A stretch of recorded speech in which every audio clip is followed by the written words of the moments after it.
그 본문을 눈을 떼지 말고 자세히 한번 다시 보세요.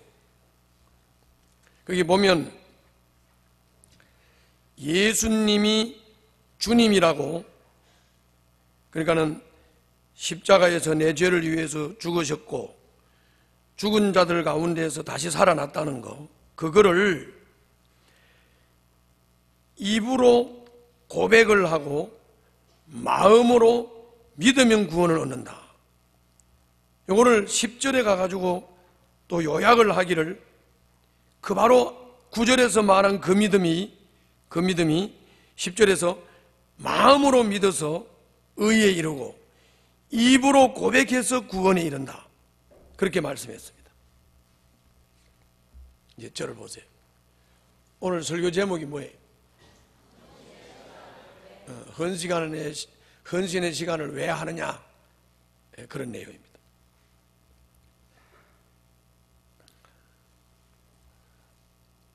지난번에 공동체 삶을 훈련을 하면서 나는 성도들이 헌신 시간에 헌신하라 앞에 나오는 것을 왜 나오는지 그 의미를 알고 있는 줄 알았어요. 그런데 공동체 삶에 들어온 사람들도 모르는데, 자기들은 모르는데 왜 나오는지를 모르겠대. 그래서 내가 충격을 받았고, 그래서 오늘은 왜 헌신을 하라고 하는 거냐, 왜 헌신을 해야 되는 거냐, 이 부분을 좀 함께 깨닫기를 원합니다. 물론 오늘 본문의 핵심 내용을 잘 보게 되면 사람이 자기가 죄인이라는 것을 먼저 인식을 하고, 자기가 죄인이라고 하는 것이 인식이 된 사람이 내 죄를 위해서 예수님이 십자가에서 대신 죽으셨다.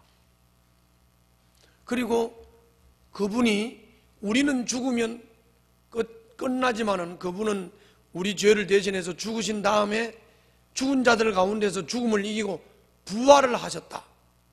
그래서 우리 주님이 되시는데, 그 주님을 내가 영접을 하면 하나님의 자녀로 태어난다. 요거를 오늘 로마서 10장 9절부터 10절을 보면 요거를 마음으로 믿어야 돼. 마음으로. 아멘. 마음으로 믿어야 되는데 그 다음에는 입으로 시인이 돼야 돼. 그러면 이 말은 다른 말로 말하면, 입으로는 예수님을 믿는다고 말을 했어요. 그런데 마음이 안 믿어져. 구원이 될까요, 안 될까요? 안 되는 거예요. 구원이 안 되는 거예요. 또 반대로 마음으로는 믿어요. 이걸 마음으로 믿어.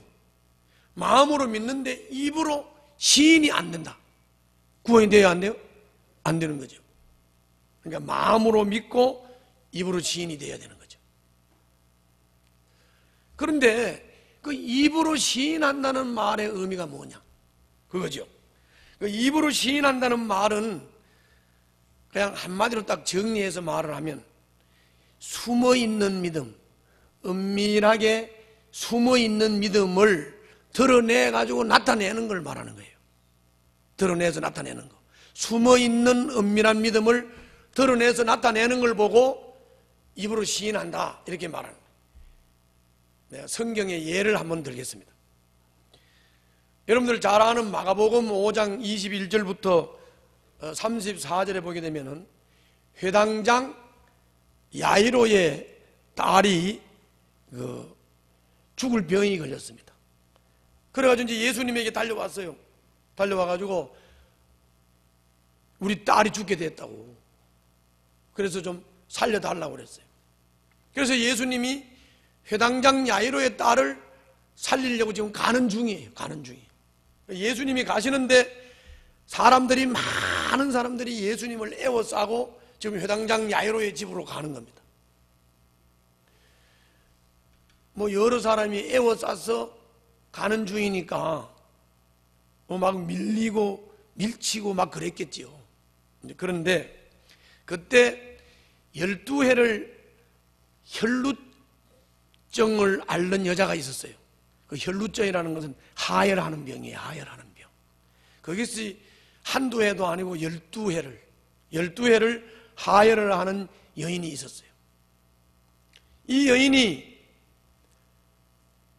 여러분들, 여자들은 이게 무슨 병인지 금방 이해가 갈 거예요.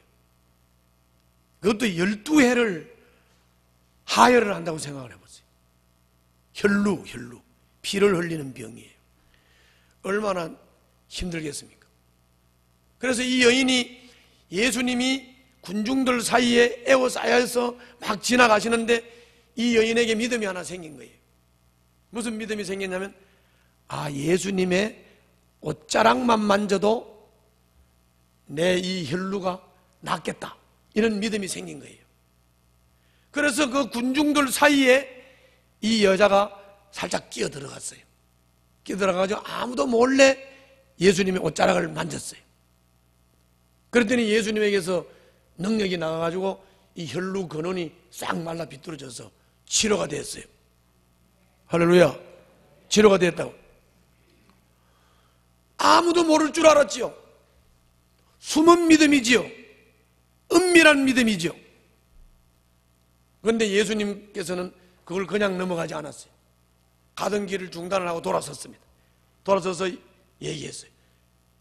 너희들 중에 누가 내 몸에 손을 댔냐? 그랬더니 조용해졌어요. 아무도 손댔다고 나오질 않아. 그런데 이제 제자들이 말을 했어요. 아니, 이렇게 사람들이 많아서 에워싸고 가는데 밀리고 밀치고 하면서 몸에 닿았겠지요. 누가 이게 손을 댄 줄 알 수 있습니까? 이렇게 많은데. 그래도 아니다. 내게서 능력이 나가서 병이 고쳐졌다. 누구냐?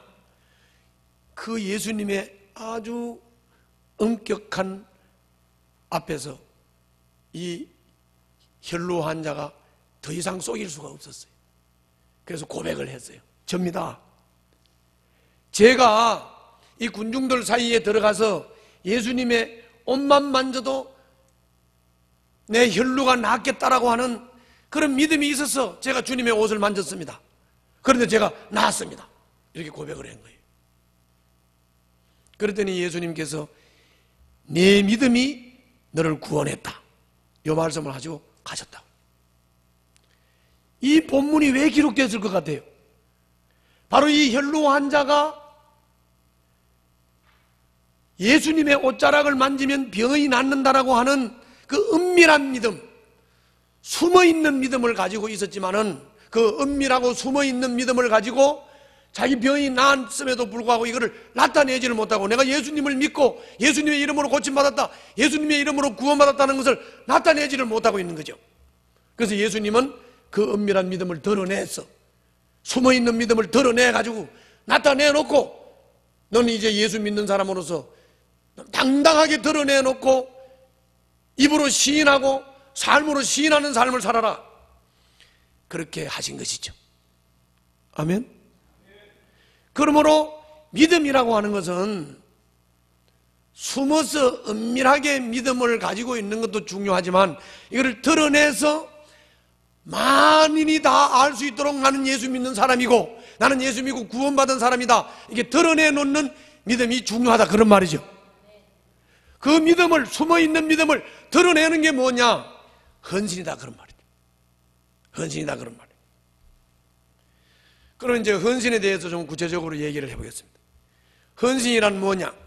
로마서 12장으로 가겠습니다. 로마서 12장 1절 2절.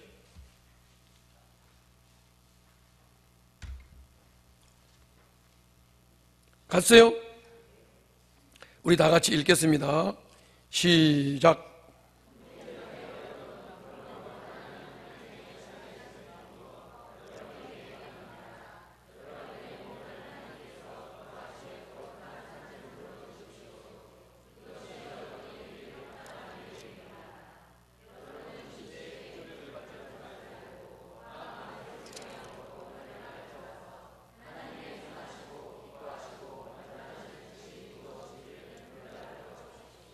아멘. 자, 저를 보세요. 여러분들이 이제 듣기에는 제 성대가 이렇게 잘 들리겠지만은 나는 지금 말하기가 굉장히 어려워요. 말하기가 굉장히 어렵고 말 발음이 안 되니까 이제 헛발음이 자꾸 나가고 하는데 이것도 많이 좋아진 거예요. 많이 좋아진 건데 완전히 이게 성대가 이게 상해버리니까 이제 말 발음도 안 되지, 말이 나오지도 않지, 소리가 나오지도 않지. 근데 이 혈루 환자처럼 이 성대가 오늘 요만큼 돌아온 것도 진짜로 은혜인데요. 한 형제가 내한테 요런 동그란 요런 통을 하나 보냈어. 그래서 그 통이 보니까 도라지 액기스예요. 도라지 액기스. 그걸 보냈어요. 보냈는데 내가 목이 아프다 보니까, 성대가 안 좋다 보니까 뭐 많은 사람들이 그런 얘기 많이 하죠. 뭐 도라지를 먹으면 좋다, 뭐 도라지를 끓여 먹어라, 뭐 그런 얘기를 많이 하는데 또 도라지가 하나 왔어. 도라지. 그래서 나는 원래 이제 뭐 믿음으로 사는 사람이니까 뭐 어지간하면 약을 잘 안 먹죠. 근데 이제 그 도라지 액기스를 보냈는데 거기다 이렇게 깨알같이 글을 써서 보냈어요. 그게 뭐냐면 핵심이 그거예요. 여기 도라지 액기스인데 목사님 성대에 좋대요. 그러니까 목사님 성대를 보고 너무 답답하고 안타까워서 마련했다는 거야. 이게 성대에 좋대. 그래서 아침에 한 스푼, 저녁에 한 스푼을 드시고 물에 타서 드셔도 되고 하여튼 아침에 한 번, 저녁에 한 번 드시라고. 그리고 그 뒤에 말이 중요해. 이건 내가 기도하고 준비한 겁니다. 꼭 드셔야 됩니다. 그래서 도라지 액기스가 성대에 좋다는 건 뭐 많이 들었던 거고, 그래서 또 이렇게 밀어놓고 말았을 텐데 기도하면서 준비했다는 것 때문에 이걸 안 먹을 수가 없더라고. 그래서 이제 금요일 날 저녁에 그걸 한 스푼을 떠서 넣었어요. 내가 죽는 줄 알았어. 그걸 한 스푼을 딱 떠가지고 목에다 넣었는데 막 팔팔 뛸 정도로 막 여기 목이 다 터져나가는 것 같아. 막 미치겠더라고 막. 그래서 막 물을 막 몇 컵을 먹고 이렇게 해서 이제 진정을 시켰습니다. 진정을 시켰는데 지금 판단하기에는 막 목이 막 많이 상해 있으니까 이 도라지 액기스가 들어가니까 막 자극을 준 것 같아요. 그래가지고 이게 목이 좋아지는 게 아니라 더 나빠져가지고 어제 아침에는 말이 안 나와. 이렇게 말이 안 나와. 우리 막내딸이 나를 점심을 사준다고 나갔는데 이게 사위하고 뭐 말을 좀 해야 되겠는데 말이 안 되는 거야. 이게 막 확 나가가지고. 그래가지고 그래도 이게 기도하면서 마련했다고 해서 또 그 이튿날 아침도 먹고 어제 저녁에도 먹고, 그리고는 오늘 아침에는 먹을까 말까. 이걸 먹었다. 이게 또 근데 이제 횟수를 더 하니까 막 들어가면 막 목이 터지도록 아픈 게 좀 덜해지더라고. 그래서 이제 어제 아침 먹고 오늘 저녁 먹고 아침에도 먹을까 말까 고민을 하다가 그래서 이제 그걸 한 스푼을 먹었어요. 한 스푼을 먹고 아무도 몰래 가서 연습해봐서 소리가 나오나 안 나오나. 연습해봤어. 연습해봤는데 할 때는 나오는 것 같다가 앞에 나와서 말을 하려면 말이 안 되는 거예요. 말이 안 되는 거예요. 그래서 이제 참 걱정을 하고 일부 예배를 시작을 했는데 조금씩 풀려서 일부 예배를 잘 드렸어요. 잘 드렸고 2부 예배도 지금 꽤 들을만 하지요? 이렇게 된 거예요. 이거는 도라지 액기스가 고쳤다기보다 그 기도하면서 내한테 사랑을 보이고 관심을 보인 그 형제의 기도의 덕분인 줄 믿습니다. 하나님이 은혜를 주신 것 같아요. 지금도 이렇게 소리가 맑게 안 나가요. 맑게 나올 수도 없고 그런 거예요. 이게 혈루 환자가 고침받는 거나 내가 고침받던 건 똑같은 원리죠. 이게 뭐든지 믿음과 사랑입니다. 자, 보세요. 이 물이 내 성대를 고치는데 도움이 될까요, 안 될까요? 이 물이 내 성대를 고치는데 도움이 될까, 안 될까? 아무 도움이 안 되지, 물이. 그렇지만은 우리 목사님이 이 물 잡숫고 성대가 치료되게 해주세요 하고 기도하면서 이 물을 줬다면, 내가 그 기도한 형제의 사랑으로 이 물을 한컵 먹었다면 나을까, 안 나을까? 낫는 거죠. 낫는 거라고요. 믿음이 뭔지 아시겠어요? 혈루 환자가 왜 나았겠습니까? 내가 왜 도라지 액기스를 먹었는데 성대가 회복이 될까요? 믿음이라고. 아시겠죠? 이 원리를 오늘 좀 터득을 하셨으면 좋겠어요. 이 믿음이 터득이 돼야 된다, 그 말이죠. 자, 그래서 이 믿음이라고 하는 것은 이게 감춰져 있거나 숨어 있거나 은밀한 믿음을 가지고는 이런 능력을 체험할 수 없다, 그 말이에요. 믿음이라고 하는 것은 드러나서 나타나야 되는 거예요. 아멘. 그래서 예수님은 혈루증 환자의 믿음을 숨어 있지 말고 은밀하게 그렇게 숨어서 그러지 말고 나타내라. 그래서 그 나타내는 게 헌신이라고 해요. 헌신. 그런데 자, 헌신이라는 것을 자, 그 1절 봐요. 자, 12장 1절. 자, 1절을 보면 앞쪽에는 그냥 서론이고요. 그 중간을 봐요, 중간. 중간에 보면 여러분의 몸을 하나님께서 기뻐하실 거룩한 산제물로 드리십시오. 이것이 여러분이 드릴 합당한 예배입니다. 그렇게 말씀했다고요. 자, 따라서 한번 해봅시다. 여러분의 몸을 하나님께서 기뻐하실 거룩한 산제물로 드리십시오. 자, 저를 봐요. 여기서 몸을 드린다 이게 한국말이에요. 뭐라고? 몸을 드린다, 이거는 한국말이에요. 요거를 한문으로 나타내면 헌신이에요. 뭐라고요? 그러니까는 우리가 헌신한다 이 말은 뭘 드리는 거예요? 몸을 드리는 거예요. 몸을 드린다는 말은 은밀한 것을 나타낸다는 거예요. 행동으로 나타낸다, 그 말이에요. 이해가시죠? 그 말이에요. 몸을 드리는 거, 그게 헌신이다. 그러면 누가 헌신하느냐? 누가 몸을 드리느냐? 아무나 그냥 몸 드리면 되느냐? 아무나 몸을 드리면 되는 거냐? 헌신하면 되는 거냐? 그건 아니에요. 그건 아니고 2절 봐요. 자, 2절 보면 여러분은 이 시대의 풍조를 본받지 말고 마음을 새롭게 함으로 변화를 받아서, 그랬단 말이죠. 따라 해봐요. 마음을 새롭게 함으로 변화를 받아서. 그러니까 다시 말하면 마음을 새롭게 함으로 변화를 받은 사람이 몸을 드려야 되는 거죠.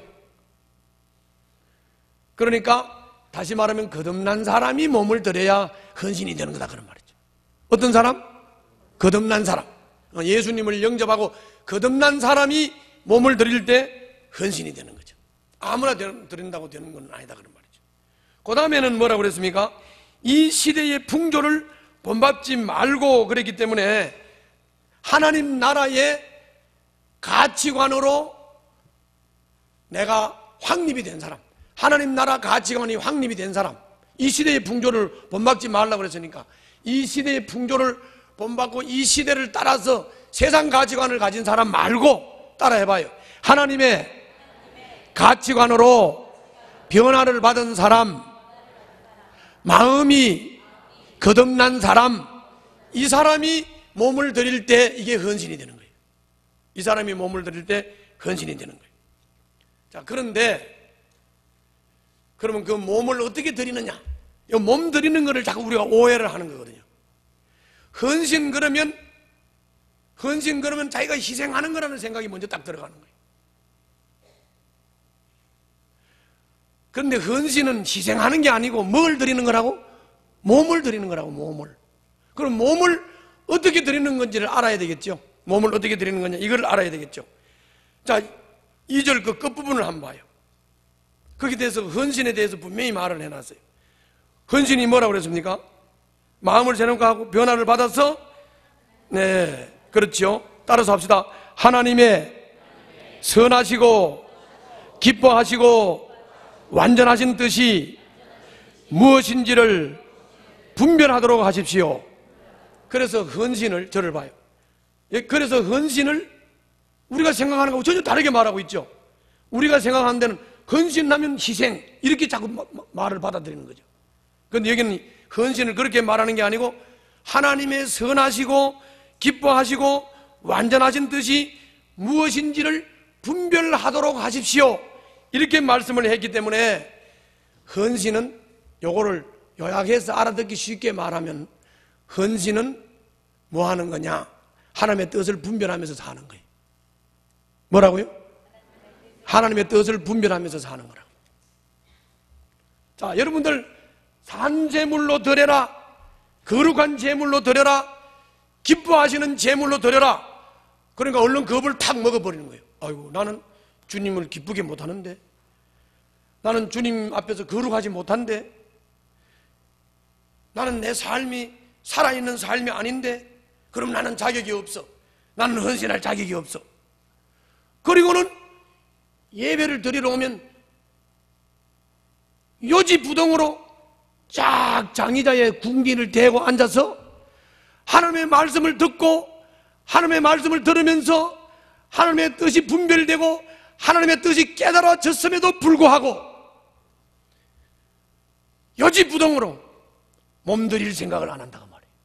다시 말하면 여기에 나와서 몸들일 생각을 안 한다고 말이에요. 뭐 말인지 잘 모르겠지? 다시 설명할게요. 다시 설명할 테니까. 자, 헌신이라고 하는 게, 자, 헌신이라고 하는 게 희생을 하는 겁니까? 아니라고. 헌신은 희생을 하는 게 아니에요. 헌신은 뭘 드리는 거예요? 몸을 드리는 거예요. 몸을 드리는 거예요. 몸을 어떻게 드리느냐? 자격이 있어서 드리는 게 아니다 그 말이에요. 자격이 있어서 드리는 게 아니다. 따라서 한번 해봐요. 행위가 죽은 행실일지라도, 삶이 거룩하지 못할지라도, 삶이 주님께 기쁨이 안 될지라도, 주님이 나를 드리라고 하면, 그냥 결단하고 드리면 주님께서 그것을 기뻐하시면서 받아주신다. 아멘? 그런 말이에요. 자격이 없어도, 거룩하지 않아도, 기쁨이 되도록 살지 못해도 하나님의 뜻을 듣고 하나님의 뜻이 분별이 돼서 내가 결단하고 하나님의 뜻을 깨달은 대로 저렇게 살고 싶습니다 하고 몸을 드리는 거다 그 말이에요. 내가 주님의 뜻이 분별돼서 그렇게 살고 싶다고 몸을 딱 드렸을 때, 물론 내가 완벽하게 주님의 뜻을 따라 살 수 있는 것은 아니다 그 말이에요. 그러나 내가 하나님의 뜻이 깨달아졌기 때문에 그 깨달아진 뜻에 따라서 내 몸 바쳐서 그렇게 살고 싶다라고 내 마음의 결단을 할 때 결단하고 몸드리는 그것을 주님께서는 기뻐하신다 그 말이에요. 할렐루야. 그런 말씀. 물론 여러분들 앞에 나와서 몸을 드릴 때 여러분들 이런 생각을 할 수 있죠. 그냥 순종할 마음도 아니고 하나님의 뜻을 분별한 대로 살 마음도 아니고 살 결단도 없어. 그런데 매번마다 여기 나와가지고 의미도 없이 여기 나와서 헌신하고 예배 끝나면 나와서 헌신한다면 의미가 없죠. 그러나 그것도 아니고 맨날 장의자의 궁디를 대고 앉아서 말씀을 깨닫고 분별을 했음에도 불구하고 분별된 대로 깨달아진 대로 살고 싶은 마음의 감동이 있음에도 불구하고 내 몸을 주님 앞에 드리지 않는다고 하면 그것도 문제지요. 그렇죠? 그것도 문제지요. 뭐이 문제요? 말해봐. 뭐이 문제요? 하나님의 말씀이 깨달아지는데도 깨달은 대로 살겠다는 결심과 결단을 해가지고 몸을 못 바치는 것도 문제고, 순종도 안 하면서 매일 나와서 헌신을 하는 것도 문제고, 둘 다 문제라고 말이에요. 그러면 문제가 안 되려면 어떻게 해야 돼요? 따라서 합시다. 하나님의 뜻이 분별되는 대로 그렇게 살겠다고 진정하게 몸을 드리고 나는 내 몸을 드립니다. 나는 그렇게 살 능력이 없습니다. 부족합니다. 주님 도와주세요. 이 마음이 돼야 되는 거지. 아멘? 그 마음이 돼야 되는 거죠. 그렇게 될 때 주님께서 도와주실 줄 믿습니다. 그리고 제가 항상 얘기를 하지만 헌신이라고 하는 게 여러분들 주님을 위해서 내가 뭘 하는 게 헌신입니까? 말을 해봐. 주님을 위해서 내가 뭘 하는 게 헌신이에요? 아니요. 여러분들이 주님을 위해서 뭘 하겠습니까? 우주 삼라만상을 만드신 하나님이 인간을 볼 때는 그냥 벌레나 티끌 정도인데, 벌레와 티끌이 하나님의 일에 도움이 되면 얼마나 도움이 되겠어요? 그런데 왜 주님은 헌신하라고 할까요? 왜 몸을 드리라고 할까요? 왜 뜻을 분별하고 뜻이 깨달아졌으면 왜 몸을 드리라고 할까요? 뜻이 깨달아지고 분별돼서 몸을 들여서 그대로 살면 그것이 여러분들에게 유익이 된다 그 말이에요. 여러분들에게 복이 된다 그 말이에요. 아멘? 그런 말이라고요. 그러면 결국은 헌신은 자기를 위해서 하는 거예요? 주님을 위해서 하는 거예요? 자기를 위해서 하는 거예요. 헌신이 뭐라고요? 하나님의 뜻 분별하고 사는 거라고.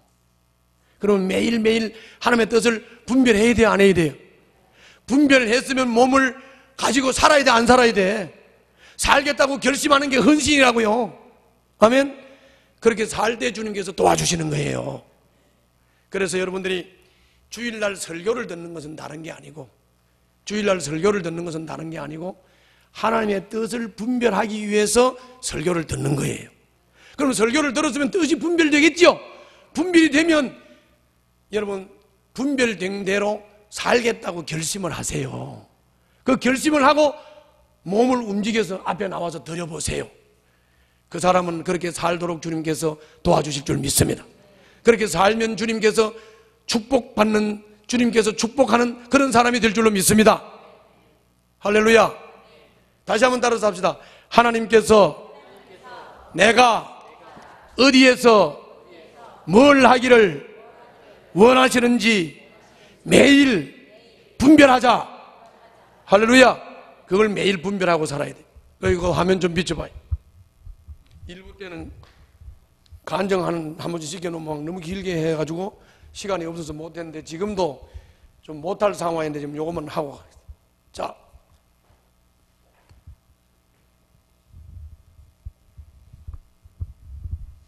그런데 왜 이렇게 희미한가? 자, 여기 다 보이죠? 자, 여기 보면은 헌신이라는 게 하나님께서 나에게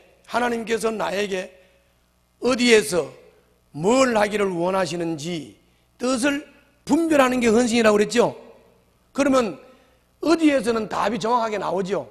하나님이 나에게 어디에서, 여러분들 어디라는 게 예수님을 안 믿는 사람이라는 것은 교회가 없고, 예수님을 믿는 사람이라면 따라해봐요. 교회, 생업, 가정, 세 군데가 어딘가 다 나오죠? 그러면 어디에서 내가 뭘 하기를 원하느냐? 그러면 가정, 그러면 가정에서는 내가 아빠고, 내가 엄마고, 내가 아들이고, 내가 딸이면 가정에서 가족으로서 자기 역할이 나오죠? 나와요, 안 나와요? 그러면 내가 가정에서 가족으로서의 역할을 할 때 어떻게 할 것이냐? 설교를 듣고 분별하고 하라 그 말이에요. 마찬가지예요. 생업도 마찬가지예요. 직장도 내가 직장에 가가지고 여러 사람들과 만나서 어울려서 그 사람들하고 일을 하고 있습니다. 그럼 직장에서 내가 뭘 할 것인가 할 때, 그때도 마찬가지로, 자, 따라서 합시다. 직장에서 내가 무엇을 어떻게 할까? 내가 직장에서 어떻게 처신할 것인가? 그거는 설교를 들으면서 깨닫고 분별하라고요. 분별해가지고 직장에 나와서 배운 대로 해보라고. 복이 되나 안 되나. 아멘? 그런 말이에요. 또 그 다음에 교회도 마찬가지예요. 교회도 여러분들이 교회 와서 여러분들이 교회 일 다 합니까? 그게 아니고 내가 교회에서 내가 맡은 역할이 뭐고 내가 교회에서 할 일이 뭐다. 이것이 설교를 통해서 분별이 되면 분별된 걸 가지고 그렇게 살으라고요. 아멘? 이게 균형이 맞아야 되는 거예요. 이게 균형이 딱 맞아서 여러분들이 직장에서나 가정에서나 교회에서 내가 뭘 어떻게 할 것인지를 잘 분별하기 위해서 설교를 듣고 그게 분별이 됐으면 몸들여서 분별한 대로 살아라 그 말이에요. 그러면 주님께서 그렇게 도와주시고 역사해 주실 줄로 믿습니다. 이제 마지막으로 가정은 남편과 아내가 동력자입니다. 남편과 아내가 함께 자녀를 훌륭하게 키워야 되는 겁니다. 직장은 선교 현장입니다. 직장에서 만나는 사람들은 항상 내가 전도 대상자라고 생각을 하고 그 사람들을 사랑으로 섬기세요. 그분들이 예수 믿도록 도와주세요. 그게 직장 생활에 복받는 비결입니다. 교회 생활, 이건 공동체 생활입니다. 예수 믿는 사람들의 공동체 생활입니다. 그래서 교회 공동체 생활은 교회 안에서 자기가 맡은 역할을 하나님 앞에서 성실하게 역할을 잘해서 교회 공동체가 잘 자라고 성장할 수 있도록 교회를 건강하게 섬기는 것입니다. 뭐 그게 어려운 거 아니죠. 맨날 일상적으로 하는 겁니다. 그런데 여러분들이 설교를 들을 때 졸고 앉아있고 설교를 들을 때 하나님 뜻이 분별을 안 하고 그냥 멍 때리고 앉아있다가 설교를 듣고 나도 분별된 게 없어. 분별된 게 없으니까 교회에서 할 일도 가정에서 할 일도 직장에서 할 일도 분별이 안 되는 거예요. 분별이 안 되니까 멍 때리고 살다가 그냥 직장에서도 내쫓기고 어디 사업도 제대로 되지도 않고 그렇게 되는 거라고. 뭔지 알겠죠? 이 균형이 잘 맞아야 되는 거예요. 가정생활도 균형이 맞아야 되고 교회생활도 균형이 맞아야 되고 그다음에 직장생활도 균형이 맞아야 되는 거예요. 그리고 내가 맨날 말하잖아요. 서로 헐뜯지 말라, 서로 비판하지 말라고. 그냥 내한테 와서 입만 열면 비판하고 남 정죄하고 욕이나 하고 있다고 한다 그 말이에요. 그렇게 하니까 복이 안 되죠. 그렇게 하는데 사업이 되겠습니까? 길이 열리겠습니까? 그러지 말고 사랑하세요. 직장생활도 그렇게 하세요. 교회생활도 그렇게 하고, 아멘? 가정생활도 그렇게 하고. 그게 바로 헌신이에요. 뭐 별난 거 하는 겁니까? 별난 게 아니고 자기 유익을 위해서 직장생활도 하면 인정받게 하세요. 가정생활도 하면 화목하게 가정을 이끄세요. 교회생활도 이왕이면 인정받는 사람으로 신앙생활 하세요. 그럼 그게 누구한테 유익하다고? 자기한테 유익하다고. 다시 한번 따라서 합시다. 헌신은 내가 어디에서 뭘 하기를 원하시는지 하나님의 뜻을 분별하면서 사는 것이다. 아멘. 얼마나 하나님의 뜻을 분별하고 살았습니까? 자기를 위한 삶이에요. 기도합시다.